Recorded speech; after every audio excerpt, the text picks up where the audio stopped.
दोस्तों नमस्कार, मैं रविंद्र कुमार और आप लोगों के बीच एक बड़ी खबर निकल कर आ चुका है। आप लोगों को बता दें कि भोजपुरी की हिट मशीन खेसारी लाल यादव का एक नए गाने का पोस्टर आप लोगों के बीच फिर से निकल चुका है। दोस्तों आप लोगों को बता दें कि एक गाना जो फिल्म राजा राम का था, चूमा चूमा, उसको आप लोगों ने ढेर सारा प्यार दिया। अब उसी का दूसरा गाना आ रहा है, चॉकलेटी सड़िया, जो फिल्म राजा राम का ही है। बात करें इस गाने को खेसारी लाल यादव और प्रियंका सिंह ने गाए हैं।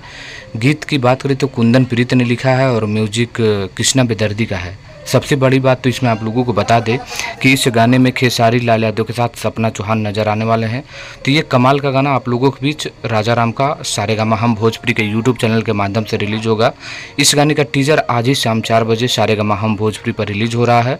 तो जो भी खेसारी लाल यादव के फैंस है, जो भी चाह रहे थे कि राजा राम का दूसरा गाना जल्द से जल्द आए, तो आप लोगों के बीच इस गाने का टीजर आज शाम 4 बजे सारेगामा हम भोजपुरी पर आ रहा है। और कल हो सकता है कि इस गाने का फुल वीडियो भी देखने को मिल जाए। तो चॉकलेटी सड़िया इस गाने का नाम है, जो राजा राम फिल्म का ये दूसरा गाना है। तो कैसा लगा है कमेंट करिए। ये सबसे पहला खबर आप लोगों को मिला तो लाइक करिए, शेयर करिए। मिलते हैं नेक्स्ट वीडियो में। धन्यवाद।